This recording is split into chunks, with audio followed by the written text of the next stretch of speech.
we have economics and government. I can go on economics.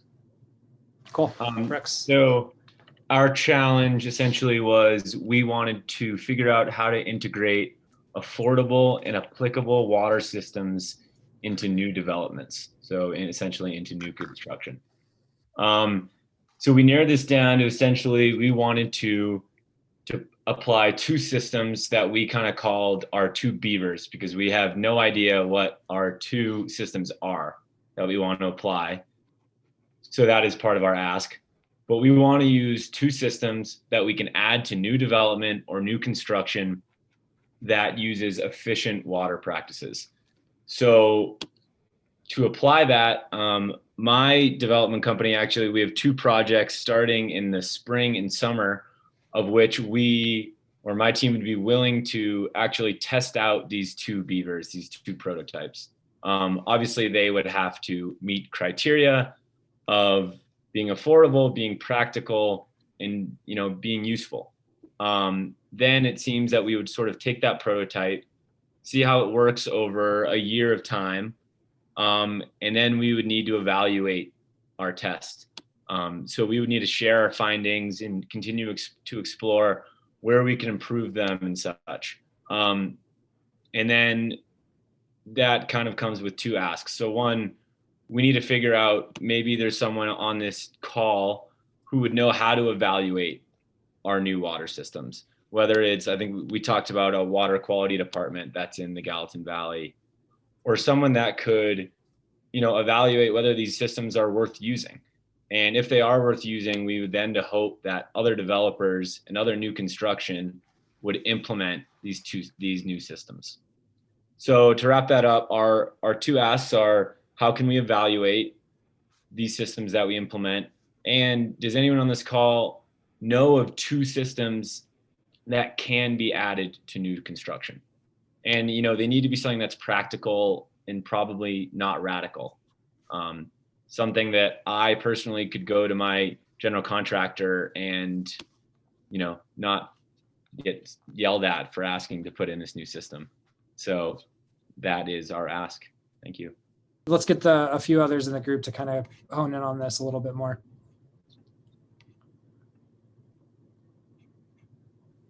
So this is Krista.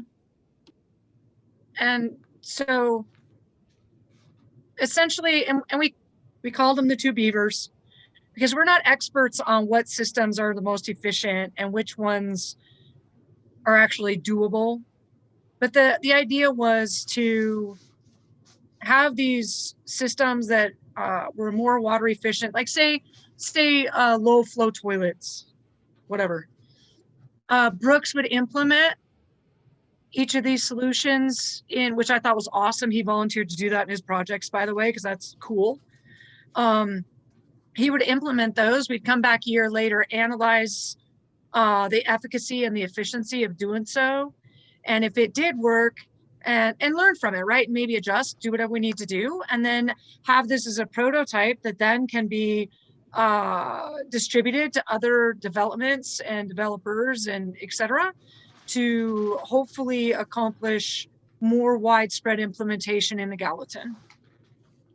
Okay, I see. So your beavers are these systems that could be a lot of different things in conserving water or making a resilient development.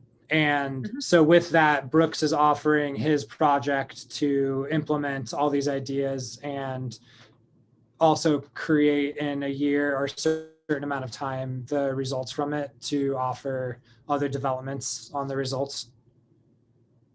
Yeah, but the issue is we haven't named the beavers, so we need help from the people in this group naming the beavers, i.e. what systems changes can be implemented. What are two that people who are good at that part of the world can help us with, because we didn't name the beavers. We just know that they're out there. Okay. So Jennifer, this is going to segue into the government topic in a second, but let's get to Holly Hill. Holly, can you chime in on that?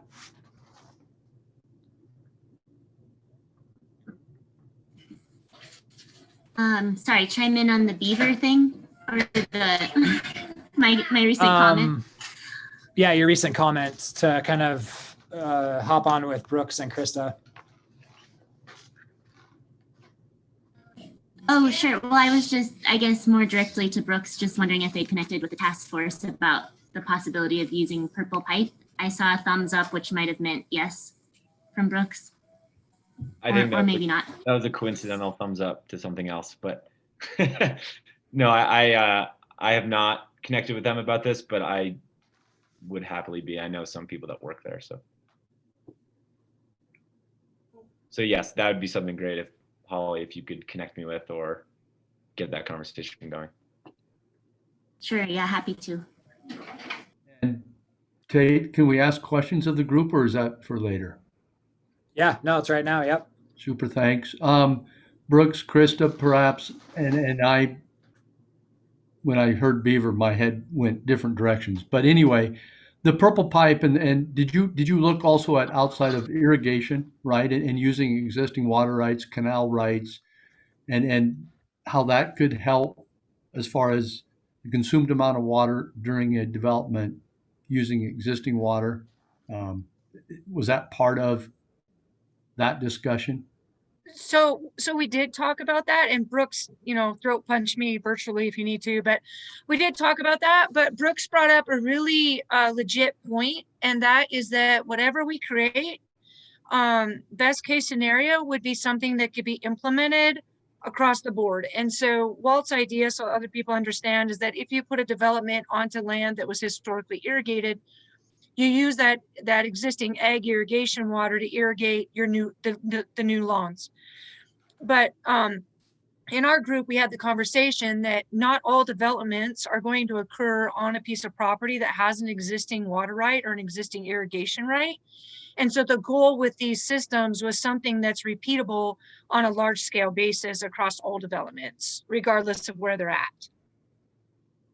I see, because I saw Jessica really excited to run the city of Bozeman and do away with their own private and start running a whole new system.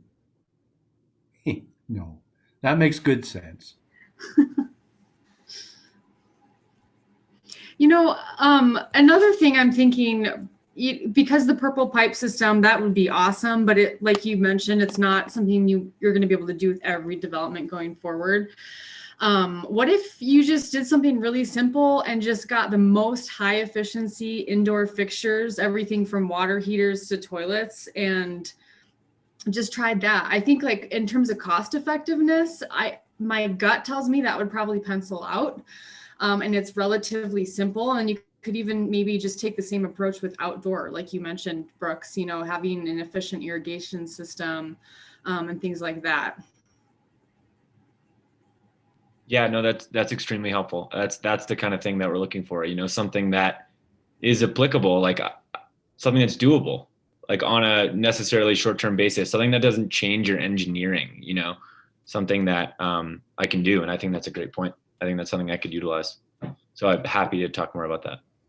Yeah, I was just going to say, well, I know more about like urinals and toilets and stuff than I ever thought I would in my life. And so we have a bunch of numbers on, like, both what the flow rates of certain things would be, kind of how cost effective they are, and then how much water it saves for a lot of our programming. We'd be happy to share that so you wouldn't have to do all that legwork. So my group would be super disappointed if I didn't bring this up. So we're going to be all more efficient with all this water. So my question is, why? What are we going to do with it? Are we going to hold it in the valley longer? Are we going to blow it out at the bottom of the valley at Logan? So we're more efficient. That's really nice, but why?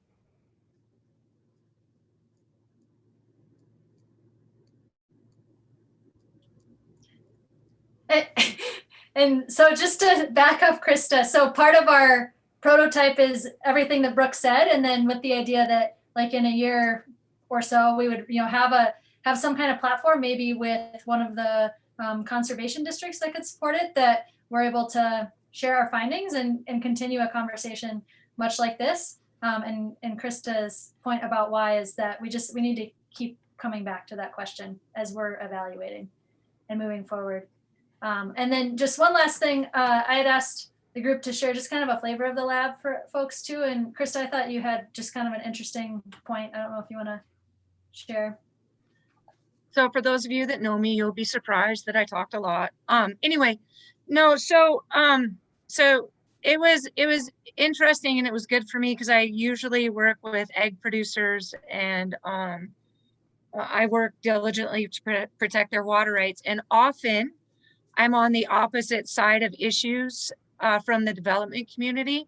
And so today that was, it was really insightful and helpful for me to work with, the city of Belgrade and the development folks. And I think that it's really important that we all coexist on the landscape. And I really appreciated the opportunity to work with somebody that I usually wouldn't have the opportunity to. Thanks, Krista. Just to answer Krista's question about efficiency, we're experiencing extremely rapid growth in the valley, as well as decreased snowpack, which is incredibly important for stream recharge throughout the year. So you have both of those things happening at the same time. I mean, you look at right now, I mean, we have hardly any snow on the ground. It's insane. I mean, anyone who's been in Bozeman for any length of time knows that that's highly unusual, but that's going to be the norm going forward. So it's not a matter of whether we want to do this or not. It's just going to be a necessity. I mean, we're not going to be able to continue living here unless we implement water conservation practices right now. And they're starting to do that a bit, in the Southwest. Like Las Vegas, of course, is a great example where they just have to. I mean, they don't have a choice. It's the only way they can continue living there. And I should have maybe fleshed it out a little bit more. So the why is important because the why is different to different people. Some might want it for resource protection, for fisheries, or for wetlands or wildlife. Some might want it, might want to conserve water so there's more water available for new uses. So I was kind of flippant and I didn't mean it that way, but that why is, in my mind, the underlying drive.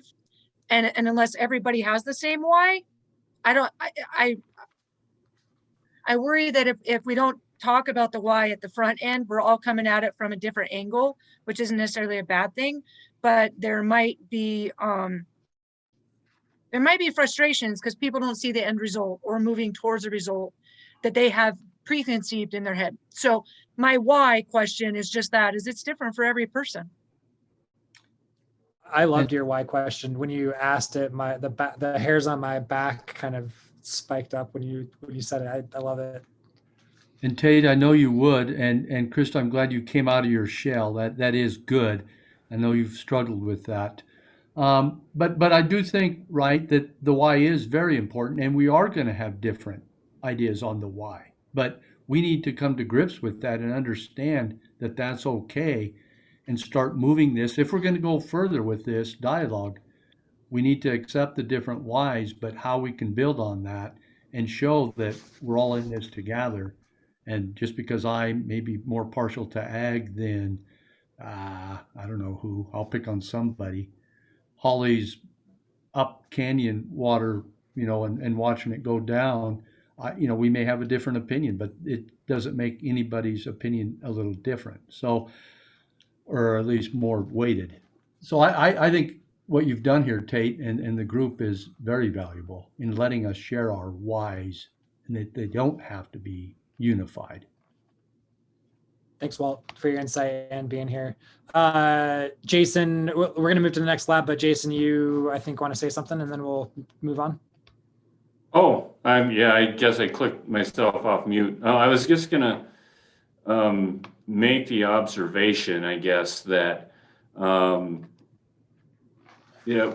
we talked about quite a bit in this, and where the beaver thing came from, was a cool discussion. I think it was in the chat this morning that the valley was green because of farmers brought these irrigation ditches all throughout the valley. Before that, it was dry, but perhaps even before that, before people came and trapped all the beavers and turned them into fur hats, that they kept the valley green by doing what beavers do, building beaver dams everywhere. So I made this smart ass comment that maybe our solution is just beavers, you know, we just give everybody a pet beaver and do that. But it's more of, now the problem that I see in this is we had the beavers and then we had the farmers, and now if we're losing the farmers, we're putting all the water in pipes and it's zipping right through and going out the river and going out the other side, and we're not holding it anymore. So it's not necessarily a matter of we just need to use less water, but it's holding it to keep it in the groundwater long enough to help keep our, one of our goals of several was to keep the valley green. So it's not as intuitive as just, let's all just use less water, because that may not be, there may be unintended consequences with that. Thanks, Jason. Wow, I've learned a ton today.